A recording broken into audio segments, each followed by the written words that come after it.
لا حول ولا قوة إلا بالله العلي العظيم. أعوذ بالله من الشيطان اللعين الرجيم. بسم الله الرحمن الرحيم.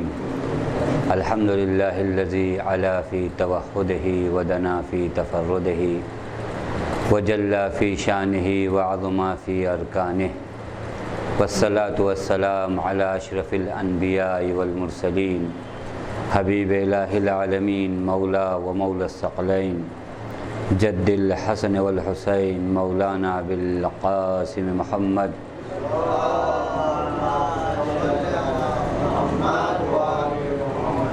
وعلى أهل بيته الطيبين الطاهرين المعصومين المظلومين المنتجبين،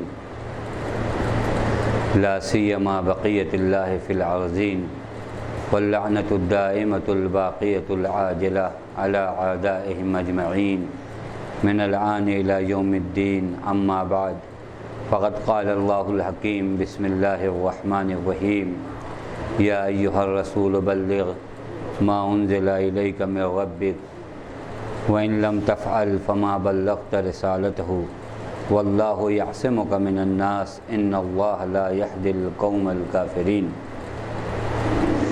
آپ تمامی حضرات کی خدمت میں آج کی اس عید اللہ کے موقع پر تہنیت و تبریک پیش کرتا ہوں. عید سعید غدیر کی مناسبت سے آج ہمارے درس سے عید سعید غدیر کا حسن اتفاق ہے، لہٰذا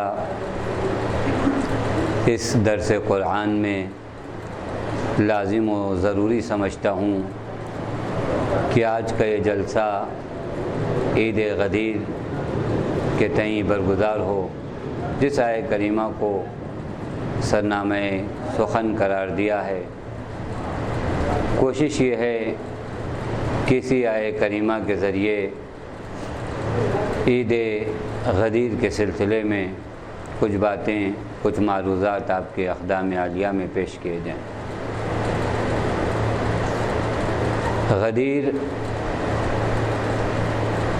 امت مسلمہ کے لیے ایک نعمت، یا یہ کہیے کہ غدیر عالم بشریت کے لیے عید ہے.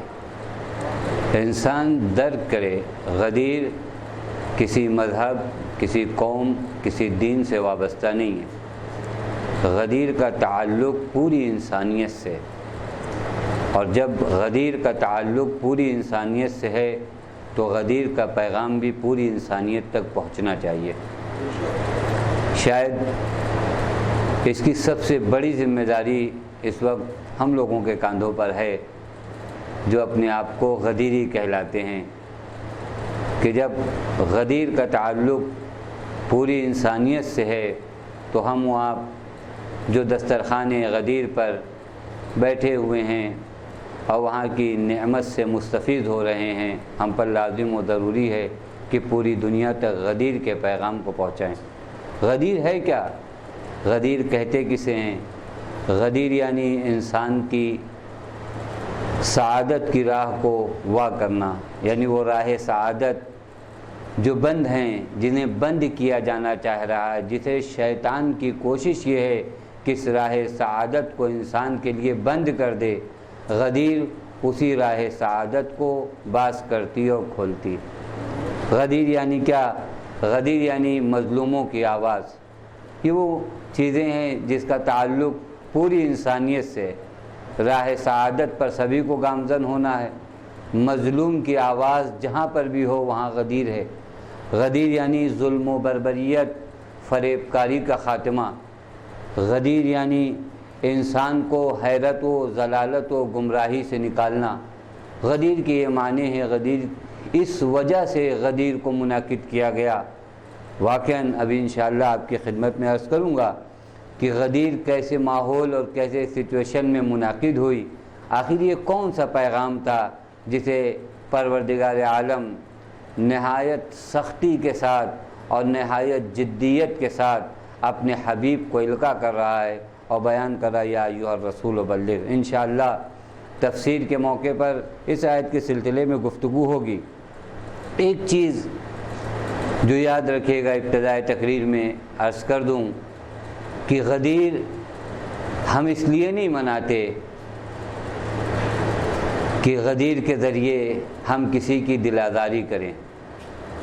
غدیر منانے والوں کو یہ بات یاد ہونی چاہیے کہ جشن غدیر اس لیے نہیں منایا جاتا کہ کچھ لوگوں کی دل آزاری ہو، نہیں، جشن غدیر اس لیے منایا جاتا ہے تاکہ گمراہ انسانوں کو ہدایت کے راستے پہ لایا جا سکے۔ یہ فکر غدیر منانے والوں کو رہنا چاہیے۔ جب اس فکر کے ساتھ آپ جشن غدیر یا غدیر منائیں گے تو پھر آپ سے کوئی ناراض اور نالا نہیں ہوگا۔ ہم یہ چاہتے ہیں، وہی انبیاء کا وظیفہ، انبیاء کیا کرتے تھے؟ انبیاء کسی کو ناراض کرنے کے لیے نہیں آئے تھے، انبیاء کسی کو ہرٹ کرنے کے لیے نہیں آئے تھے، انبیاء در حقیقت اس وجہ سے آئے تھے تاکہ اس انسانیت کو کار مذلت سے نکال کر راہ سعادت تک پہنچایا جا سکے۔ غدیر منانے والے غدیری افراد، وہ جو غدیر کو دنیا کے سامنے احیا کرنا چاہتے ہیں، ان کے ذہن میں صرف یہ چیز ہونا چاہیے کہ ہم غدیر کیوں مناتے ہیں؟ غدیر منانے کی وجہ یہ ہے کہ کچھ لوگوں کو ہم بیٹھ کر برا بھلا کہیں۔ غدیر اس وجہ سے منعقد کی گئی ہے، نہیں، توجہ کریے گا، غدیر کے انعقاد کا سبب انسانیت کی سعادت ہے۔ یہ اتنا اہم پیغام جو دنیا تک آپ کو پہنچانا ہے غدیر کے دن، اور غدیر، اب یہیں پر عرض کروں کہ غدیر شاید 18 ذی الحجہ کو واقع ہوئی، لیکن غدیر 18 ذی الحجہ میں محدود نہیں ہے۔ غدیر یعنی سعادت کا پیغام، اور سعادت کا پیغام کسی خاص دن سے متعلق نہیں ہوتا ہے، ہر دن۔ اور اس واقعہ عجیب ہے، اس دن کو عید بھی کہا گیا ہے، کہا عید اللہ الاکبر، عید اکبر سے تعبیر کیا گیا۔ اور آپ لوگ جانتے ہیں عید کا مطلب جو علماء ادب بیان کرتے ہیں کہ عادت سے، عادت کا مطلب یعنی کسی چیز کا لوٹ آنا، کوئی چیز جو وہاں تک پہنچ گئی ہو دوبارہ لوٹ آئے، یہ عادہ یعودو یعنی عادتن سے، اس مادے سے ہے۔ توجہ کریے گا، عید کو عید کیوں کہتے ہیں؟ عید کو عید کیوں کہتے ہیں؟ اسی طرح عید غدیر کو عید غدیر کیوں کہتے ہیں؟ عید کیوں کہتے ہیں؟ عید یعنی کیا؟ عید یعنی انسان، وہ فطرت سالم، انسان کو اللہ تعالیٰ نے کس طرح خلق کیا ہے؟ ایک فطرت سالم پر خلق کیا ہے۔ اس فطرت سالم پر جب انسان دوبارہ لوٹ آئے گناہوں کی وادی سے، اسی دن کو عید قرار دیا گیا ہے۔ اور غدیر کو کہا عید اکبر۔ عید اکبر یعنی یہ وہ محل مدار اور یہ وہ نقطہ ہے جہاں انسان اپنی سالم فطرت کی جانب بہت ہی تیز اور بہت ہی آسانی سے پہنچ سکتا ہے، لہذا کہا گیا عید اللہ اکبر۔ غدیر کا مطلب، توجہ کیجیے گا اور یاد رکھیے کہ ہمارا اختلاف حدیث غدیر میں نہیں ہے کسی سے۔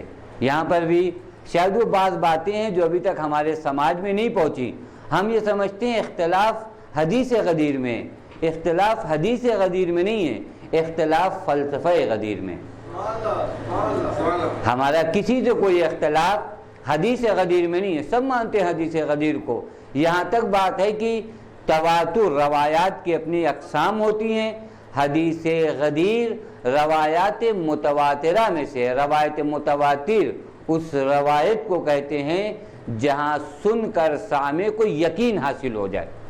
سامع نے یعنی سننے والے نے اس روایت کو اتنے زیادہ افراد سے سنا کہ اب شک کی گنجائش نہیں رہ جاتی، یقین حاصل ہو جاتا ہے، اور منزل یقین کے بعد جو ہے انسان کے لیے راہ فرار نہیں ہوتی۔ توجہ فرمائیے گا، حدیث غدیر حدیث متواترہ میں تمام علماء شیعہ اس چیز کے قائل ہیں، اور اہل سنت علماء بھی اس چیز کے قائل ہیں بعض کہ حدیث غدیر حدیث متواتر ہے۔ تو بحث یہ نہیں ہے کہ حدیث غدیر میں اختلاف ہے، ہمارا اختلاف فلسفہ غدیر میں۔ فلسفہ غدیر میں اختلاف ہے یعنی کیا؟ یعنی دو مکتب ہے اور دو نہج ہے۔ توجہ کیجیے گا، دو مکتب یعنی دو طریقے کا دو راستہ ہے، دو راستہ ہے۔ ایک راستہ یہ کہتا ہے کہ پیغمبر نے ظلم و بربریت کی بساط کو لپیٹا اور ایک عادل حکومت کا قیام کیا۔ پیغمبر نے ان 23 سالہ ادوار میں کیا کیا؟ وہ جو ظلم و بربریت، اس زمانے میں جہالت، اس زمانے کے وہ خرافات، اس خرافات سے اس سماج کو نکال کر ایک عادل حکومت اس حکیم نے منعقد کی، یعنی ایک عادل حکومت اس معاشرے اور سماج میں ہو چکی ہے، منعقد ہو چکی ہے۔ یہ مکتب یہ کہتا ہے کہ غدیر، توجہ فرمائیے گا، فلسفہ غدیر یعنی کیا؟ غدیر یعنی یہی حکومت، یہی معاشرہ، یہی سماج جس کو ظلم و بربریت سے پیغمبر نے نکالا ہے، اس سماج کی اتنی لیاقت ہے کہ یہ سماج اب پھر اسی طرح باقی رہے۔ یہ مکتب کہتا ہے غدیر یعنی یہ کہ یہ جو سماج نکالا جا چکا ہے اس کار مذلت سے، اس سماج میں جو ظلم و بربریت کی حکومت تھی، اس سماج سے اس حکومت کا خاتمہ پیغمبر نے کر دیا، عدل کی حکومت کو قائم کر دیا۔ یہ مکتب کہتا ہے کہ اس حکومت کو استمرار اور کنٹینیو کیا جا سکتا ہے، لیکن اس کے مقابلے میں جو راستہ ہے وہ کہتے ہیں نہیں، پیغمبر نے ایک مرحلے تک عدل کی حکومت قائم کی، لیکن اب امکان نہیں ہے اور گنجائش نہیں ہے کہ وہ حکومت عدل باقی رہے، دوبارہ یہ معاشرے میں اسی ظلم کی حکومت آ جائے۔ یہ دو مکتب ہیں، یعنی در حقیقت فلسفہ غدیر میں ہماری بحث ہے، اختلاف فلسفہ غدیر میں۔ آپ یہ کہنا چاہتے ہیں کہ پیغمبر کی حکومت کا استمرار ممکن نہیں ہے، ہم یہ کہنا چاہتے ہیں کہ پیغمبر کی حکومت کا استمرار ممکن ہے، اور اس کا استمرار یعنی کنٹینیو، اس حکومت کو اسی طرح باقی رکھا جائے، یعنی وہی حکومت۔ اور ابھی پیغمبر کے زمانے میں بعض باتیں راز کی حد تک تھیں، توجہ فرمائیے گا، پیغمبر کا مقابلہ نہایت سخت افراد سے تھا، پیغمبر نے معارف دین کو پہنچایا تو، لیکن ابھی اسرار معارف کی تبیین اور توضیح نہیں ہو پائی ہے۔ غدیر یعنی انہی معارف دین کی توضیح اور وضاحت، یعنی ابھی کچھ باتیں ایسی باقی ہیں جہاں تک انسانیت نہیں پہنچی ہے، یہ غدیر آپ کو پہنچائے گی۔ بس اب یہ کہنے کہ حدیث غدیر میں ہمارا اختلاف نہیں ہے، ہمارا اختلاف فلسفہ غدیر میں، اور غدیر اختلاف کی جگہ نہیں ہے، غدیر مرکز نقطہ اتحاد ہے۔ یہ عجیب چیزیں ہیں، بعض چیزیں یہ ہوتا ہے کہ غدیر محل اختلاف نہیں ہے، غدیر محل وفاق ہے۔ پوری دنیا، توجہ فرمائیے گا، پوری دنیا کا ایک مرض اور ایک بیماری جسے فرشتوں نے بھی خلقت کے وقت سمجھ لیا تھا، وہ بیماری کیا تھی؟ کہ یہ روئے زمین پر جا کر فساد پیدا کرے گا۔ توجہ کریں، یہ انسانیت کا وہ درد تھا جس وقت یہ انسان خلق ہو رہا تھا، فرشتوں نے اس درد کو محسوس کیا تھا۔ یعنی ایک ایسی بیماری ہے جو کبھی کسی خاص معاشرے سے وابستہ نہیں ہے، بلکہ یہ بیماری عام ہے، ہر معاشرے کو لاحق ہو سکتی ہے۔ لہٰذا اس درد کی دوا پروردگار عالم کو بھیجنا ہے۔ جب یہ درد ہے تو اس درد کی دوا بھی آنا ہے۔ غدیر اسی درد کی دوا کا نام، وہ درد اختلاف جو انسانیت کو ہوتا ہے، وہ درد اختلاف جو انسانیت کو اٹھتا ہے، غدیر اسی درد کی دوا ہے۔ غدیر یعنی ایک رہبر کے تابع ہو جاؤ، غدیر یعنی یہ اتنے راستے کیوں؟ یہ اختلافات ہیں، توجہ فرمانے، یہ اختلافات ہیں، یہ اتنے مکاتب کیوں؟ یہ قرآن کی اتنی تفسیریں کیوں؟ تمہیں ہم متحد کرنا چاہتے ہیں۔ پس غدیر یعنی رہبر واحد کی پیروی، رہبر واحد کی پیروی یعنی اتحاد۔ توجہ کریں، پس یہ وہ باتیں ہیں جسے ہمیں خیال رکھنا چاہیے کہ غدیر کیا پیغام دینا چاہتا ہے۔ انسان کو اللہ تعالیٰ نے کیوں خلق کیا ہے؟ انسان و حیوان میں کیا فرق ہے؟ حیوان کی بھی اپنی خواہشات ہوتی ہیں، انسان کی بھی اپنی خواہشات ہوتی ہیں۔ اب میں دھیرے دھیرے اس آیت کی تفسیر کی جانب آنا چاہتا ہوں کہ انسان و حیوان میں کچھ باتیں مشترک ہیں، مشترک یعنی جو چیزیں حیوان میں وہ ہمارے میں بھی ہیں، بعض باتیں، لیکن بعض مرحلے ایسے ہیں جہاں پر حیوان رہ جاتا ہے اور انسان آگے بڑھ جاتا ہے۔ حیوان کے اندر خواہشات ہیں، لیکن یہ تمام خواہشات حیوانی مادیات میں سمٹی ہوئی ہیں۔ حیوان کی بھی کچھ خواہشات ہیں۔ خواہشات حیوان کیا ہے؟ حیوان کو کھانا چاہیے اور غرائز جنسی، یہ حیوان کی خواہشات ہے، لیکن انسان کی خواہشات مادیات تک منحصر نہیں ہیں۔ انسانی خواہشات مادیات سے آگے، بلکہ در حقیقت انسانی طبیعت کے تقاضے ان مادیات سے اوپر ہیں۔ اگر مادیات تک تقاضے ہوں انسان کے تو یہ انسان حیوان سے بدتر ہے، بدتر ہے نہیں، کیونکہ اللہ تعالیٰ نے حیوان کے اندر خواہش رکھی، وہ اسی خواہش پہ عمل کر رہا ہے، یعنی جو اس کی طبیعت کے اقتضا تھے، تقاضے تھے، اس تقاضے کو حیوان پورا کر رہا ہے۔ لیکن آپ کی طبیعت اور آپ کی فطرت کے جو تقاضے ہیں اسے آپ پورا نہیں کر رہے ہیں، کیونکہ آپ کے تقاضے وہ حیوانی تقاضے نہیں ہیں، بلکہ آپ کے تقاضے جو ہے انسانی تقاضے ہیں۔ اور انسانی تقاضے کیا ہیں؟ انسانی تقاضے کھانے میں نہیں ختم ہوتے، انسانی تقاضے غرائز جنسی میں نہیں ختم ہوتے، بلکہ انسانی تقاضا راہ کمال اور راہ سعادت ہے۔ یعنی یہ آپ کی طبیعت اور آپ کی فطرت کے اندر اللہ تعالیٰ نے ودیت کیا ہے۔ اب وہ چیز جو انسان کی طبیعت میں ہو، اس طبیعت کے تقاضے کو اگر کوئی پورا نہ کرے تو وہ حیوان سے بدتر ہے یا نہیں؟ کیونکہ حیوان کی طبیعت میں جو چیز تھی اسے وہ پورا کر رہا ہے، ہماری اور آپ کی طبیعت میں جو چیز ہے اسے ہم پورا نہیں کر رہے ہیں۔ شاید اسی نقطے کی جانب قرآن مجید نے سورہ اعراف آیہ 179 میں اولئک کالانعام، یہ انعام کی طرح ہیں، یہ جانوروں کی طرح ہیں، بل ہم اضل، بلکہ یہ جانوروں سے بھی زیادہ پست ہیں۔ یعنی کیا؟ جانوروں سے ہم پست ہیں؟ کہتے ہیں ہاں پست ہیں۔ کیوں؟ کیونکہ جانور کی طبیعت کے جو تقاضے ہیں اسے جانور پورا کر رہے ہیں، لیکن ہماری طبیعت کے جو تقاضے ہیں اسے ہم پورا نہیں کر رہے ہیں۔ پس اگر ہماری خواہشات مادیات میں منحصر ہو جاتی ہیں تو ہم وہ آپ جانور سے بدتر ہیں۔ اب یہاں توجہ فرمائے گا، پس ہماری تقاضے طبیعت کے کیا ہیں کہ ہمیں راہ کمال تک لایا جائے، ہمارے دل میں یہ خواہش ہونا چاہیے، ہماری طبیعت میں یہ خواہش ہے، اس کو پورا کیجئے۔ اس کو پورا کرنے کے لیے اللہ تعالیٰ نے انتظام کیا۔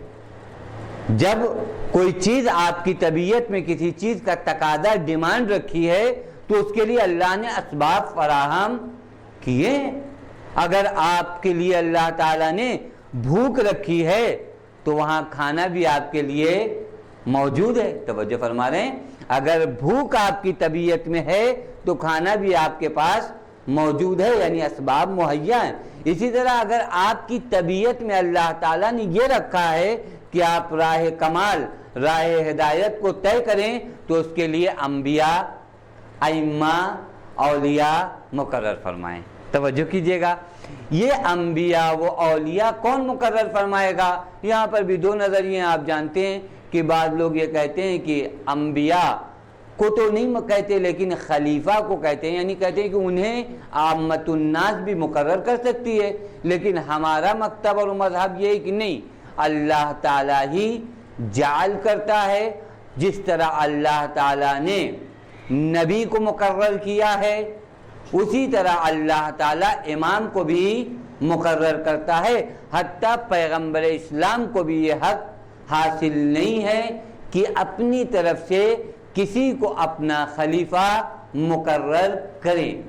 چہ بسا انسان جس کے علم کو ہم جانتے ہیں کہ اپنے بھائی کے ما فی الضمیر سے جو آگاہ نہ ہو، وہ کیا جانے کہ یہ انسان جسے ہم ولی بنا رہے ہیں، وہ انسان جسے ہم ہادی بنا رہے ہیں، اس ہادی کے لیے دو اہم شرطیں ہیں، ایک علم ہے، وہ ایک عصمت ہے، اور یہ علم و عصمت کا علم ہمارے بس کی بات نہیں ہے کہ ہم جان سکیں کہ اس انسان کے اندر علم و عصمت ہے یا نہیں ہے، وہ اللہ تعالیٰ جانتا ہے، لہذا حق کے خلافت بھی اللہ تعالیٰ کو۔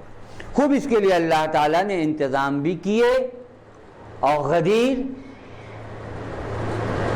اسی تعین خلیفہ کا ایک اہم دن، حق کے تعین خلیفہ جو اللہ تعالیٰ کا ہے، غدیر اسی دن کو کہتے ہیں جہاں پروردگار عالم نے انسان کے دل کے جو تقاضے ہیں اور طبیعت کے جو تقاضے ہیں اس کو پورا کرنے کے لیے جو ہادی کی ضرورت ہوتی ہے، غدیر اس دن کا نام ہے جہاں اللہ تعالیٰ نے انسان کے لیے ہادی مقرر کیا۔ توجہ فرما رہے ہیں؟ پس جس طرح، آسان کرنے بات کو، جس طرح اصل تشریع اور احکام کس کے لیے ہے؟ اللہ تعالیٰ کے لیے۔ قرآن مجید کیا ہے؟ ان الحکم الا للہ، حکم کس کے لیے ہے؟ صرف اللہ کے لیے، یعنی واجب و حرام و مستحب و مکروہ کے احکام کون دیتا ہے؟ اللہ تعالیٰ۔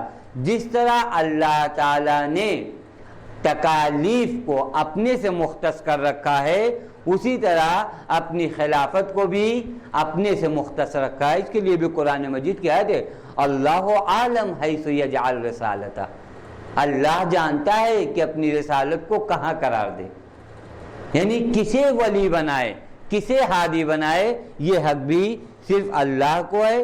یہ دو مکتب ہیں، ان دو مکتبوں میں ایک مکتب یہ کہتا ہے کہ عامت الناس کو یہ حق حاصل ہے کہ وہ خلیفہ مقرر کرے، ایک مکتب شیعوں کا، وہ کہتے ہیں کہ عامت الناس کو یہ حق حاصل نہیں ہے کہ تعین خلافت کرے۔ غدیر وہی دن تھا جہاں پر اللہ تعالیٰ نے خلیفہ معین کیا۔ توجہ فرمائیے گا، یہاں پر جو کہ ہماری بحث چونکہ تفسیر قرآن میں ہوتی ہے، لہذا ہم و آپ غدیر کو قرآن کے آئینے میں دیکھیں گے کہ غدیر قرآنی آئینے میں، یعنی قرآن آئینہ بنے، ہم غدیر کا مطالعہ قرآن میں کریں۔ قرآن کیا کہتا ہے؟ قرآن کی متعدد آیتیں ہیں جو اس بات کی تقاضا کرتی، جو اس بات کی تائید کرتی ہیں کہ غدیر واقع ہوئی ہے اور جن کا تعلق غدیر سے۔ ان میں سے دو اہم آیت، اس کو ہمارے بچوں کو یاد ہونا چاہیے، بزرگوں کو شاید یاد ہو، آیے اکمال اور آیے تبلیغ۔ یہ آیتوں کا نام رکھ دیا گیا، آیے اکمال اور آیے تکمیل، آیے اکمال اور آیے تبلیغ۔ آیے اکمال یعنی اکملت لکم دینکم واتممت علیکم نعمتی، اس آیت کو کہتے ہیں آیے اکمال۔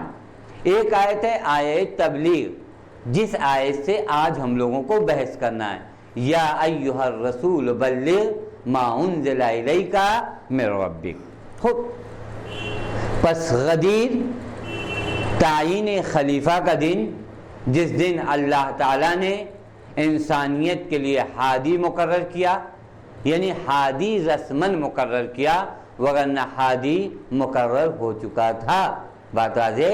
لیکن آج علی الاعلان اس ہادی کو دنیا والوں کے سامنے پیش کیا جا رہا ہے۔ پس غدیر ایک حجت ہے کہ اس کے بعد اب کسی کو راہ فرار نہیں ہے، جہاں پروردگار عالم نے حجت، ہم اپنے اماموں کو کیا کہتے ہیں؟ حجت الہی۔ حجت کا معنی کیا ہوتا ہے؟ ہم ائمہ علیہ السلام کو کیا کہتے ہیں؟ حجت الہیہ ہیں، یہ حجت الہی۔ حجت کہتے ہیں دلیل کو۔ جب آپ کسی انسان سے بحث کرتے ہیں تو کچھ باتیں آپ، کچھ دلیلیں ایسی پیش کر دیتے ہیں کہ آپ کا دشمن، آپ کا رقیب، آپ کا یہ مدعی خاموش ہو جاتا ہے۔ حجت اس چیز کو کہتے ہیں جو سامنے والے کو خاموش کر دے، جہاں سامنے والے کے پاس اب بولنے کے لیے کچھ رہ نہ جائے۔ ہم ائمہ علیہ السلام کو حجت کہتے ہیں، یعنی یہ ائمہ خدا کی حجت ہیں، یعنی خدا ان کے واسطے سے احتجاج کرے گا، کل کوئی یہ نہ کہے کہ اللہ ہمارے لیے راہ ہدایت معلوم نہیں تھی. یہ حجت خدا ہیں. حجت خدا ہیں یعنی خداوند متعال ان کے ذریعے یہ دلیل خدا ہیں. خدا انہیں دلیل بنائے گا کہ جب امام حسین موجود تھے تو گمراہ کیسے ہوئے. یہ وہ حجت خدا ہے جہاں انسان کو خاموش ہونا پڑے گا. غدیر بھی حجت اللہ کی جہاں تعین خلیفہ کیا ہے، اور اس کو شہزادی کونین نے اپنے بیان میں بھی بتایا ہے کہ غدیر کے بعد کسی کے لیے کوئی عذر باقی نہیں رہ جاتا. جہاں پر شہزادی سے کہا گیا کہ اگر آپ تھوڑا پہلے آئی ہوتی تو ہم علی کے ہاتھوں بیعت کر لیتے. یہ جو باتیں آج آپ نے بتایا ہے یہ اسی وقت اگر ہمیں بتا دیا ہوتا تو ہم علی کی بیعت کرتے، کسی اور کی بیعت نہ کرتے. تو شہزادی نے کہا کہ کیا تم غدیر کو بھول گئے؟ غدیر تمہیں یاد نہیں ہے؟ شہزادی کا وہ فکرہ عجیب ہے. شہزادی فرماتی ہیں حل ترک ابی یوم غدیر خم لعہد عذرا. آیا غدیر کے دن میرے بابا نے کسی کے لیے کوئی بہانہ چھوڑا؟ یہ وہ جملہ ہے، توجہ فرمائے گا. یعنی غدیر کو حجت اور دلیل بنایا حجت خدا نے. شہزادی حجت خدا ہے. شہزادی اس بی بی اور اس معظمہ کا نام ہے. توجہ کریے گا. مبلغ غدیر کون ہے؟ مبلغ غدیر شہزادی کبریٰ ہیں کہ تبلیغ صرف زبان سے نہیں کی، اس تبلیغ کی راہ میں شہزادی نے اپنی جان کو فدا کر دیا. یعنی مبلغ غدیر شہزادی کونین حضرت زہرا سلام اللہ علیہا ہیں.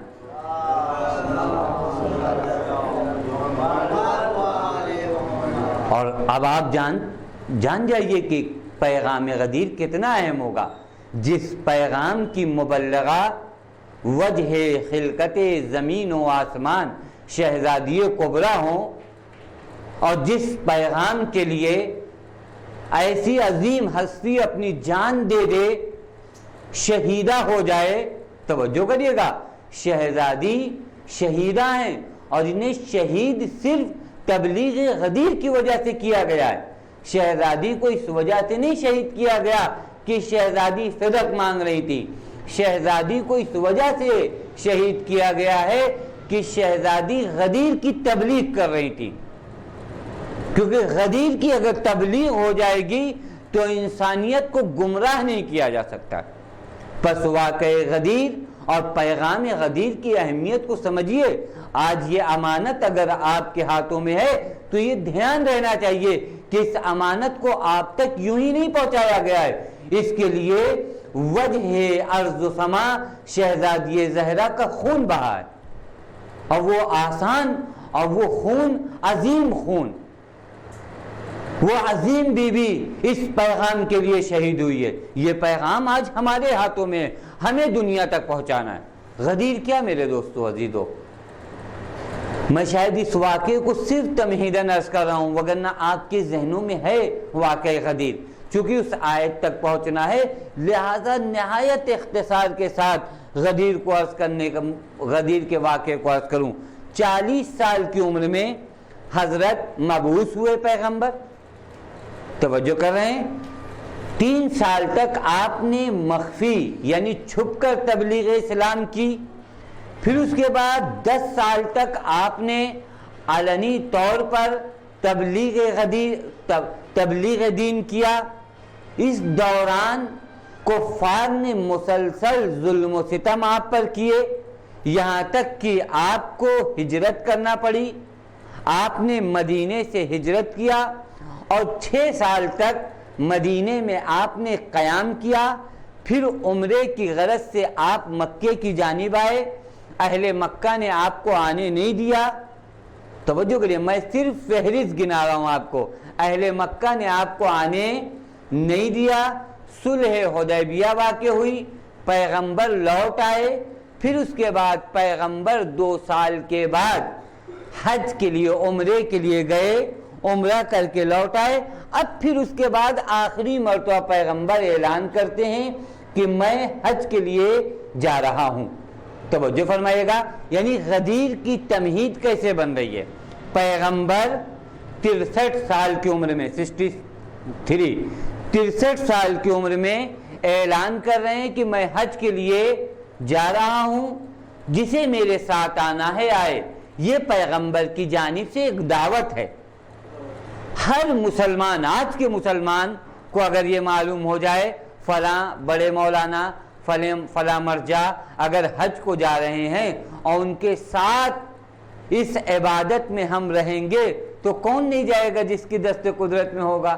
پیغمبر اعلان کریں کہ میں حج کو جا رہا ہوں، لہذا مسلمانوں کا ایک جم غفیر پیغمبر کے ساتھ نکلا، اور اطراف و اکناف سے بھی جو لوگ مدینے میں نہیں تھے ان تک بھی یہ پیغام پہنچ چکا تھا کہ اس سال پیغمبر حج کو آ رہے ہیں، لہذا پورا مجمع مکے کی سمت پیغمبر کے ہمراہ حج کرنے کے لیے بڑھ رہا ہے۔ توجہ کریے گا۔ اور اس وقت جو تاریخ میں ملتا ہے مولا کائنات مدینے میں نہیں ہے، مولا کائنات کو پیغمبر نے یمن بھیجا ہے۔ یمن پیغمبر کی جانب سے ایک خاص مشن کے تحت مولا کائنات گئے ہیں، لہذا مولا کائنات جو مکہ آئے ہیں وہ مدینے سے نہیں آئے ہیں، مولا کائنات یمن سے مکہ آئے ہیں۔ اس چیز کو بھی ذہن میں رکھیے گا۔ حج ہوا، مسلمانوں نے پیغمبر کے ساتھ حج کیا۔ توجہ کیجیے گا، اس حج کے بعد سب اپنے راستے کو چلے۔ ایک ایسے مقام پر پہنچنے کے بعد پیغمبر نے اعلان کیا کہ جو لوگ آگے بڑھ چکے ہیں لوٹ آئیں، جو رہ گئے ہیں ان کا انتظار کیا جائے۔ حالات کیا ہیں؟ تاریخ بتاتی ہے کہ حالات اور شدت گرمی اس حد تک ہے کہ لوگ اپنی جگہ پر کھڑے نہیں ہو پا رہے ہیں۔ ایسے حالات تھے، ہر لمحہ لوگ اپنے خیمے میں رہنا چاہ رہے ہیں۔ ایسے ماحول میں، ایسی سخت گرمی میں رحمت للعالمین لوگوں کو روکے، جہاں کھڑا ہونا مشکل ہو، اور اس حد تک روکے کہ جو آگے بڑھ گئے ان کا انتظار کیا جائے، وہ لوٹ آئیں، جو پیچھے رہ گئے ان کا انتظار کیا جائے کہ وہ پہنچ جائیں۔ اس ماحول میں پیغمبر کیا اعلان کر سکتے؟ ایسی سچویشن ہو، ایسی حالات ہو، مسلمانوں کا جم غفیر، یہاں تک کہ بعض روایت کے مطابق 1,20,000 کا مجمع، 1,20,000 کا مجمع۔ آخر پیغمبر کو کون سا حکم اللہ تعالیٰ کی جانب سے آیا کہ پیغمبر نے اس ہنگامی میٹنگ کا اعلان کیا؟ وہ حکم یہی آیت جس کی میں نے تلاوت کی، یا ایھا الرسول بلغ ما انزل الیک من ربک۔ اس آیت میں لطافت ہے میرے دوستو عزیزو، کہ رسول اس پیغام کو پہنچائیے جو آپ کو نازل کیا جا چکا ہے، جو بتایا جا چکا ہے۔ یعنی یہ پیغام آج کا نہیں ہے، آج اس کی تبلیغ کا دن ہے، آج اس پیغام کی تبلیغ کا دن ہے، آج آپ کو اسے پہنچانا ہے۔ اب آئیے یہاں پر اس آیت سے جب ہم بحث کریں گے تو دو طریقے سے ہم غدیر کو ثابت کر سکتے ہیں۔ ایک مرتبہ آیت کی تفسیر کو کریں احادیث کی روشنی میں، ایک مرتبہ اس آیت کی تفسیر کریں اسی آیت کی روشنی میں۔ کسی اور آیت کے پاس بھی ہم نہ جائیں اس آیت کی تفسیر کرنے کے لیے، اسی آیت کے اندر وہ الفاظ ہیں جن الفاظ پر دقت کی جائے تو یہ سمجھ میں آتا ہے کہ صرف اعلان خلافت کے علاوہ کوئی اور واقعہ مد نظر نہیں ہو سکتا۔ یعنی روایات سے قطع نظر، روایات ہمارے لیے سہارا ہیں، روایات سے ہم قرآن سمجھتے ہیں، لیکن اس آیت کو اللہ تعالیٰ نے اس صراحت کے ساتھ بیان کیا ہے کہ کوئی بھی انسان اس سے سمجھ سکتا ہے کہ اس سے ایک خاص پیغام ہے، اور وہ پیغام غدیر کے علاوہ کوئی اور پیغام نہیں ہو سکتا۔ اب یہاں پر توجہ فرمائیے کہ کس حکم کا، پہلا سوال تو ہم لوگوں کا یہ ہے کہ کیا پیغمبر کو حکم دیا جا رہا ہے کہ اسے پہنچائیے؟ آخر پیغمبر نے اب تک کیا نہیں پہنچایا؟ میں نے پورا واقعہ جو آپ کی خدمت میں عرض کیا تھا کہ 40 سال تک پیغمبر رہے، 40 سال کے بعد مبعوث ہوئے، اس کے بعد پیغمبر نے ان مدت 23 سال کی مدت 23 ایئرس کی مدت میں پیغمبر نے انتہک کوششوں کے ذریعے تمام اسلامی پیغام کو بدرجہ اتم پہنچا دیا تھا۔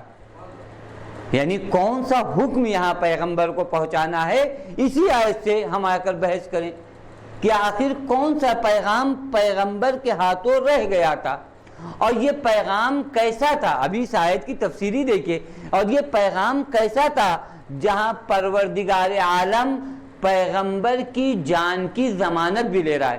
ابھی اس آیت کو توجہ کریے گا، یعنی پیغام کیا ہو سکتا ہے؟ کون سی ایسی بات تھی جسے پیغمبر نے نہیں پہنچایا؟ کون سی ایسی بات ہے جس بات کو پہنچانے کے لیے پیغمبر کی جان کی ضمانت لینا ضروری ہے؟ کون سا یہ پیغام ہے جس پیغام کو پہنچانے میں پیغمبر کی جان کو خطرہ ہے؟ یہ کون سا پیغام ہے جس پیغام کے لیے اس پوری امت کو ایک صحرا میں، ایک بیابان میں جمع کیا گیا ہے؟ آخر یہ کون سا پیغام؟ یہ سوالات ذہن میں آتے ہیں نہیں؟ آخر یہ پیغام نماز ہے، یہ پیغام روزہ ہے، یہ پیغام حج ہے، یہ پیغام زکوٰۃ ہے، یہ پیغام جہاد ہے، ان میں سے کوئی ایک پیغام ہے؟ اگر نماز کی بات کریں کہ کہیں کہ یہ پیغام جو ہے نماز ہے، تو نماز کی تشریح بہت سالوں پہلے ہو چکی ہے، 20 سال سے تقریباً نماز پڑھی جا رہی ہے، 20 سال کے عرصے سے نماز پڑھی جا رہی ہے، نماز پڑھی جا رہی ہے، کسی کو کوئی اختلاف بھی نہیں ہے، روزہ رکھا جا رہا ہے، جہاد کے اثرات آپ دیکھ ہی رہے ہیں کہ جہاد ہی کے اثر کی وجہ سے آج یہ دن آ گیا کہ پیغمبر مکے میں اس بڑی امت کے ساتھ حج کو آئیں۔ پس یہ تمام احکام پیغمبر نے پہنچا دیے۔ نماز نہیں ہو سکتی کیونکہ نماز امت مسلمہ تک پہنچ چکی ہے، امت مسلمہ نماز پڑھ رہی ہے، روزہ رکھا جا رہا ہے، حج کو دیکھ ہی رہے ہیں کہ حج کرنے یہ پوری امت آئی ہے، جہاد کیا ہی جا رہا تھا، تو پھر کون سا پیغام رہ گیا تھا جس پیغام کو ابھی تک نہیں پہنچایا گیا تھا اس طریقے سے جس طریقے سے پہنچانا تھا؟ توجہ کیجئے گا، یہاں پر بھی نکات ہیں، لطافت ہے۔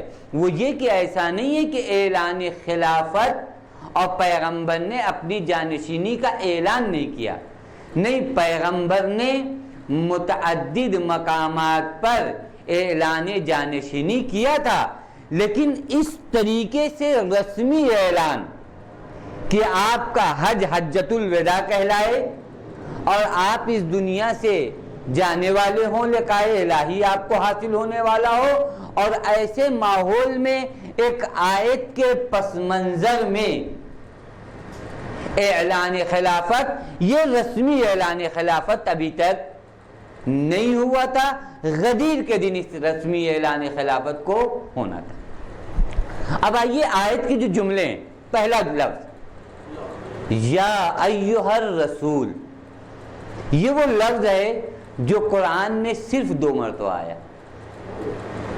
پیغمبر کو مدثر کہا گیا، مزمل کہا گیا، یا ایھا النبی سے خطاب کیا گیا، لیکن یا ایھا الرسول صرف قرآن میں 2 مقامات پر آیا۔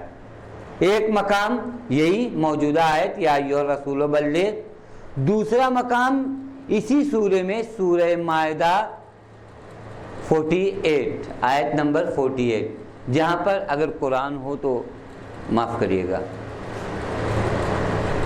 خوب جانیں، یہ 2 چیزیں، یہ دو مقام پر صرف یا ایھا الرسول بلغ کہا گیا، اس کے علاوہ یا ایھا الرسول کا لفظ استعمال نہیں ہوا۔ یہ خطاب کرنا، یہ پیغمبر کو مخاطب کرنا، یہ بھی ایک اہمیت کا حامل ہے کہ پیغمبر کو ایک خاص پیغام پہنچانا تھا، لہذا پیغمبر کو رسول سے تعبیر کیا گیا۔ یا ایھا الرسول بلغ ما انزل الیک من ربک، یعنی ایک خاص مشن ہے جس خاص مشن کو آپ کو پہنچانا ہے، اور مشن بھی کیسا ہے؟ وَإِن لَمْ تَفْعَلْ فَمَا بَلَّغْتَ رِسَالَتَهُ۔ واقعی عجیب آیت ہے، اگر آپ نے یہ نہیں کیا تو آپ نے رسالت انجام نہیں دی، آپ ہیں رسول، کیونکہ خطاب آپ کو کیا کیا جا رہا ہے؟ یا ایھا الرسول۔ پھر آپ سے کہا جائے بلغ، پہنچائیے، ابھی میں لفظ بلغ کی بھی توضیح دوں گا۔ یا ایھا الرسول بلغ، پہنچائیے۔ بلغا کا مطلب کیا ہوتا ہے؟ دیکھیں، پہنچانے کے لیے، کسی چیز کو بیان کرنے کے لیے عربی میں بہت سے ورڈز ہیں، بہت سے الفاظ ہیں، حتیٰ ابلغا کا لفظ بھی آتا ہے، لیکن بلغ کی خصوصیت کیا معلوم ہے آپ کو؟ بلغ کو راغب اصفہانی مفردات میں فرماتے ہیں کہ بلغ وہاں کہا جاتا ہے جہاں ایک پیغام کو کامل طور پہ پہنچایا جائے اور برابر سے اس کی تاکید اور ریپیٹ ہوتی رہے، اس پیغام کی ریپیٹ ہو، اس پیغام کی تکرار ہو، وہاں کے لیے لفظ بلغ کا استعمال ہوتا ہے، وگرنہ یہیں پر ابلغا کا لفظ بھی استعمال ہو سکتا تھا۔ یا ایھا الرسول ابلغا ما انزل الیک من ربک، نہیں، ابلغا میں صرف پیغام پہنچانا تھا، بلغ میں پیغام صحیح طریقے سے پہنچانے کے علاوہ اسے ریپیٹ بھی کریے، اس کی تکرار بھی کریے۔ توجہ کریں، پس پیغام کتنا ہے؟ ہم نے عرض کیا تھا، کسی آیت سے ہم سمجھ سکتے ہیں کہ وہ کوئی اور پیغام نہیں ہے سوائے جانشینی کے، وگرنہ نماز و روزہ و حج و زکوٰۃ یہ وہ پیغام ہیں جن پر مسلمان اس وقت عمل کر رہے ہیں، اور یہ وہ پیغام ایسے ہیں جہاں پیغمبر کی جان کو خطرہ نہیں ہے۔ پیغمبر اگر مسلمانوں کے درمیان یہ کہیں کہ نماز پڑھو تو پیغمبر کی جان کو خطرہ ہے، پیغمبر اگر مسلمانوں کے درمیان یہ کہیں کہ روزہ رکھو تو پیغمبر کی جان کو خطرہ ہے، پیغمبر اگر مسلمانوں کے درمیان یہ کہیں کہ حج کرو تو پیغمبر کی جان کو خطرہ ہے۔ اس پیغام کو پہنچانے میں پیغمبر کی جان کو خطرہ نہیں ہے، در حقیقت کوئی اور پیغام ہے جہاں پیغمبر جیسی محبوب شخصیت کی جان کو خطرہ ہے۔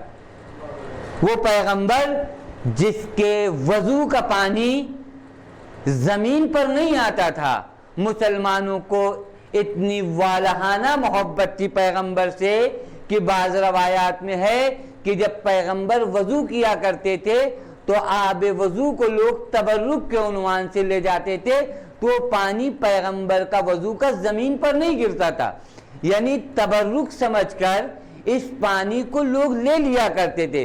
اتنا محبوب پیغمبر ایک ایسا پیغام پہنچانے جا رہا ہے جہاں پیغمبر کی جان کو خطرہ ہے۔ اب یہ پیغام کیا ہو سکتا ہے؟ بار بار میں عرض کر رہا ہوں کہ اس سوالیہ نشان ہے ذہنوں پر کہ یہ پیغام کیا ہو سکتا ہے جہاں اس محبوب پیغمبر کو، اور یہ طے ہے پیغمبر کی جان کو یہود و نصارہ سے اس وقت کوئی خطرہ نہیں تھا، کیونکہ مدینے میں یہود و نصارہ نہیں تھے، ان کی بساط کو لپیٹا جا چکا تھا، یا تو تھے تو کسی ایگریمنٹ کے تحت تھے یا یہاں سے ہجرت کر جا چکے تھے، اس پوزیشن میں نہیں تھے کہ پیغمبر کی جان کو خطرہ ہو ان سے، لہذا پیغمبر کی جان کو خطرہ یہاں پر تھا، اور ان لوگوں سے جو پیغمبر کی جان کو خطرہ ہو سکتا ہے وہ نماز و روزہ و حج کے مسئلے پر خطرہ نہیں ہو سکتا۔ یہ ایک مطلب، توجہ فرمائیے گا، یہ وہ آیتیں عرض کریں، ان اللہ لا، آگے کیا آیت، ان اللہ لا یہدی القوم الکافرین، کہتے ہیں اللہ سب کو مشمول ہدایت کرتا ہے مگر وہ قوم جو ہر درمی کرتی ہے، جو لجاجت کرتی، ہوتے ہیں بعض لوگ ہر در، آپ ان کو کچھ بھی بتائیے وہ نہیں آئیں گے. تو کہتے ہیں کافرین کی ہدایت ہونے والی نہیں. اب آئیے کلمہ بلغ قرآن میں کسی اور جگہ آیا بھی نہیں. کلمہ بلغ قرآن میں کسی اور مقام پر نہیں آیا. اور عرض کیا کہ اس کلمے میں جہاں پر ایک پیغام کو پہنچانا ہے وہیں ریپیٹ اور تکرار بھی ہے. یہ جو کہا ان لم تفعل فما بلغت رسالتہ، آخر یہاں پر پھر سوال ہے. میں نے عرض کیا کہ آج شاید کسی حدیث کا سہارا نہ لیا جائے، صرف اس آیت پر گفتگو کیا جائے کہ وَإِن لَمْ تَفْعَلْ، حبیب اگر اسے انجام نہیں دیا، فما بلغت رسالتہ، آخر وہ کون سی چیز ہے جو ہم رتبہ رسالت ہے، ہم سنگ رسالت ہے؟ آیا نماز پیغمبر کی رسالت کے مساوی ہے، برابر ہے؟ روزہ پیغمبر کی رسالت کے مساوی ہے؟ حج پیغمبر کی رسالت کی مساوی ہے؟ کہ کہا جائے کہ ان لم تفعل مساوی کیا نا، برابر کیا، کہ اگر یہ نہیں کیا تو کچھ بھی نہیں کیا. یعنی آپ کی رسالت یہ ایک طرف، یہ پیغام ایک طرف، یہ پیغام اتنی اہمیت کا حامل ہے کہ یہ پیغام آپ کی پورے کار رسالت کے برابر ہے. وہ کون سا پیغام ہو سکتا ہے جو پورے کار رسالت کا برابر ہو؟ آخر یہاں سوچنے والی بات ہے. ہر انسان یہاں پر غور کرے کہ آخر کیا ہے یہاں پر، کون سا یہ حساس پیغام ہے جس کی وجہ سے یہ کہا جا رہا ہے کہ اگر اسے نہیں پہنچایا تو آپ نے کار رسالت انجام نہیں دیا. اب یہاں پر توجہ فرمائیے گا. اب اس کو آیت کو عرض کیا کہ ان آیات کو غور سے، آیات کے ان ٹکڑوں کو غور سے توجہ کریے. یہاں پر اب سوال آپ کے ذہن میں آیا کہ آخر یہ پیغام جب نماز نہیں ہے، روزہ نہیں ہے، حج نہیں ہے، زکوٰۃ نہیں ہے، کیونکہ ان پیغامات کو پیغمبر پہنچا چکے تھے اور ان پیغامات کو پہنچاتے وقت پیغمبر کو کسی سے خطرہ نہیں تھا. واقعی وقت نہیں، کم ہے، لہذا بہت جلدی سے یہاں سے جو ہے گزرنا پڑ رہا ہے. صلوات بھیجیں محمد وآل محمد.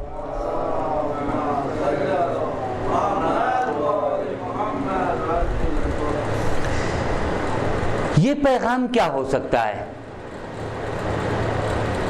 یہ پیغام خلافت اور جانشین رسول کے علاوہ کوئی اور ہو سکتا ہے کہ جس پیغام کو ہم سنگ رسالت قرار دیا گیا ہو، جو پیغام اب تک رسماً